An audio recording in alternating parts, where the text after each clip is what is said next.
In this video, I will help answer the question, do I have abandonment issues, and help you discover more around abandonment issues psychology.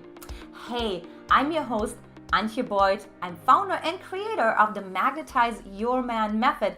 And look, I have worked with thousands of single successful women all over the world who struggled with trust issues and abandonment issues. So let's go ahead and dive right in and find out if you're among this group. Sign number one is you are a people pleaser. Yes, you are sort of what I call the doormat. Now, you can of course change it, you can shift it. So don't worry about that. But first you want to see, how do you actually know that you are that? Well, first and foremost, the world of other people is much more familiar to you than your own world. When you're on a date with a man, you're much more focused on how he feels, what he thinks, what his desires are, and so on. In short, you're really entering his world, right? Like his world. And what you're doing is you're leaving your own world. Okay, and of course, that is of course a big problem because you totally forget who you are. What are your desires, right? Like, what do you want? Do you want to set boundaries right now? Where are your boundaries to even begin with, right? So that of course sets you up for so much, failure and disasters really in dating. And look, I can totally relate to that because I was a people pleaser par excellence.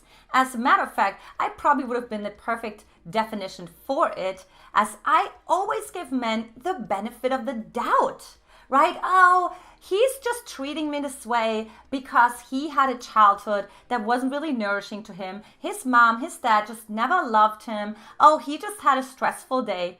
Does that sound familiar? Then you may have that first sign, which is the people pleaser syndrome. Sign number two is trust issues. You see, what happens so often is when you, of course, have abandonment issues, first and foremost, think about it. The abandonment issues really come from an unexpected departure of a parent. And this could either be that you truly lost that parent to death or some a fatal accident. Or it could also be that this parent left because your parents got divorced, or that this parent actually left emotionally as well. So it actually applies on several different levels. And so what happens is, out of the sudden, you don't have trust to other people anymore. That is number one. That is trust to others, right? So, when my dad made me promises and then he would never keep them, that eroded then the trust to myself, right? So I did not trust men anymore. But furthermore, I actually stopped trusting myself. Now, why is that? Because think about it. When you get born, you have certain assumptions about the world, and you actually think that this is how the world works. You trust yourself. You're in alignment with yourself. You're connected to yourself. But what ends up happening, that you actually start questioning and doubting your own ability to assess the world and environment. So you actually start to have trust issues, yes, toward yourself. So you don't trust your own judgment any longer. Now, in order to overcome that, in order to overcome trust issues, you actually have to start with yourself and see, let's see, where am I leaving some sort of like maybe white lies, right? And like maybe I'm just coming up with them an excuse. And I have, of course, many more videos on how to overcome trust issues. Sign number three is the need to control others. Ha!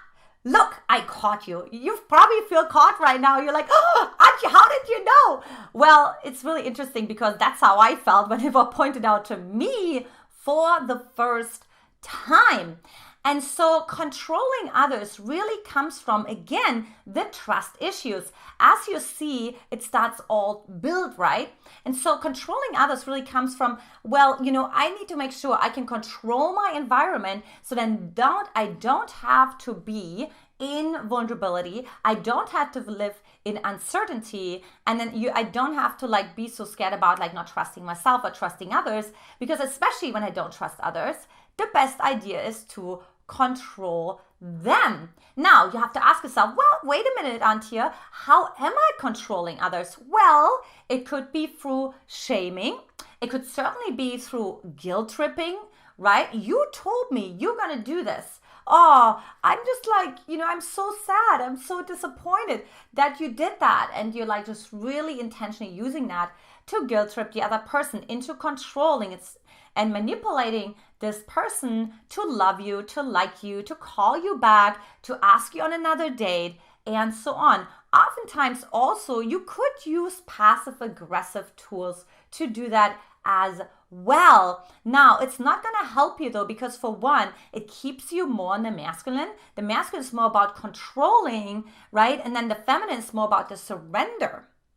And so what happens is you may have like men react the way you want short term, but you will never know if it actually comes authentically and genuinely from him. So what do you want to do instead if you fall into the control freak category like me? Is the best thing is actually seeing where can you give up control, right? Where are you really rigid and where you're really holding on to sort of like systems and rules? You see, I controlled men so much that when they didn't call me back, when they said they would, and they would call me back 5 or 10 minutes later, I would literally delete them out of my phone.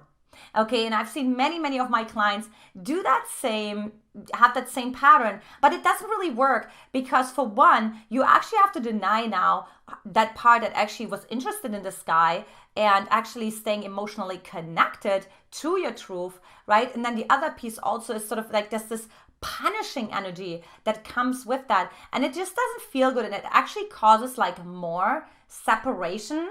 And remember, when you have abandonment issues, you have those separation anxieties, right? So now you're actually feeding more into the separation.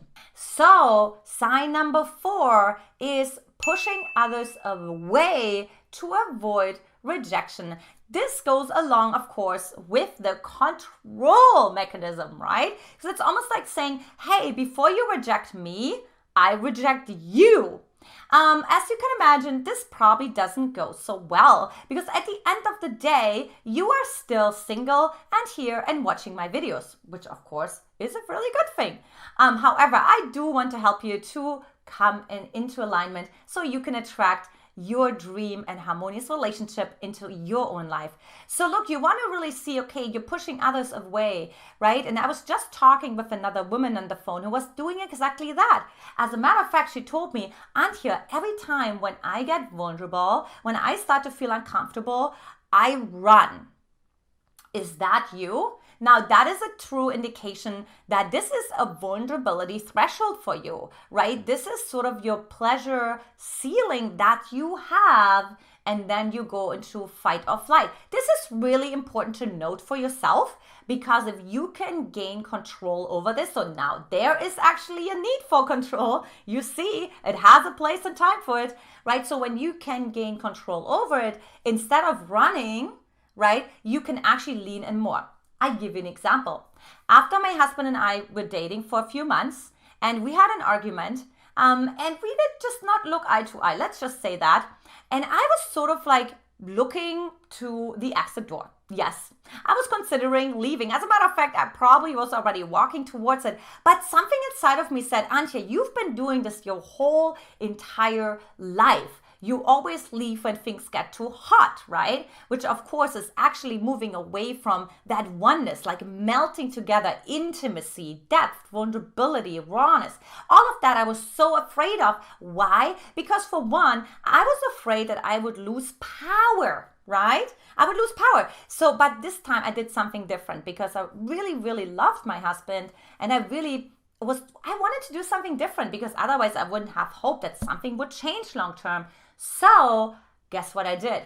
I turned around and walked, now keep in mind, very slowly towards him, right? And yes, my brain was saying, Antje, are you out of your mind?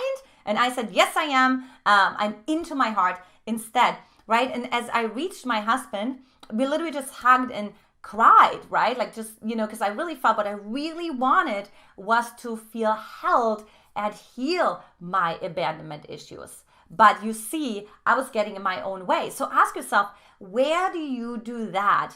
And try the opposite. Now, it doesn't have to be extreme as I did it, because obviously I've been doing this for like 10 years. My husband and I were both relationships and dating coaches, right? So we have many, many tools.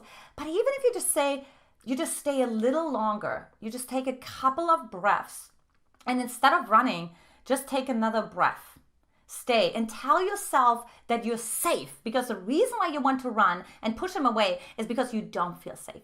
And sign number 5 is sabotaging relationships. Now, this goes right along with actually running away, but it can also look many different ways. Look, I have like so many women that come to me and say, well, sometimes I become a little bitchy to the man because I kind of want to see if he really loves me, right? Or just the illusion that he has of me. If he thinks I'm this angel and I'm this always wanted miracle, well, I'm going to just be the opposite, and I'm going to see if he still loves me. Now, this is a really common way how we women sabotage our relationships due to abandonment issues, because what we're really saying is that you're not really loving us, because that's unfathomable, right? Because if you really knew who I am, you would not be interested in me, you would not be attracted to me, and you certainly wouldn't want a long-term relationship with me.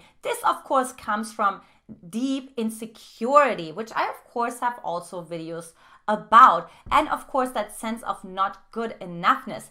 But instead, notice, like when you want to sabotage your relationship, I'll give you another example. When I wanted to do that with my husband, and I actually told him about it. I told him, I said, hey, my ego just wanted to manipulate you. So the best thing is to actually share it, and to share it in words like, a part of me wanted to do blah, blah, blah. A part of me feels like blah, blah, blah.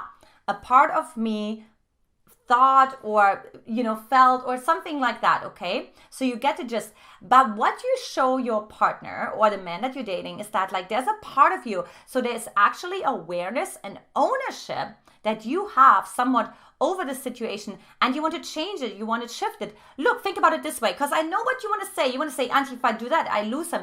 Well, guess what? You're going to lose him anyways if you sabotage. So your only chances is bring your actions, your thoughts, and your words into alignment so you have congruency. And guess what? It usually never is the response that you expect from men. My husband responded very differently, and he actually asked, oh really, how did you want to do that? And he laughed. And not only that, but it gave him so much freedom to be much more honest and authentic and transparent with me. So this is it for today, ladies. So if you love this video, like the video, share it with your girlfriends, and subscribe to my channel by clicking the link as well. And I invite you to really take my Magnetize Your Man quiz and really see, where are you on the scale? Are you more on the avoidant? Are you more on the anxious? And what you can do to bring the two together in harmony and attract a secure attachment style into your life. This is it for today. I'm Antje Boyd, and I'm looking forward to talking to you in the next video. Bye-bye.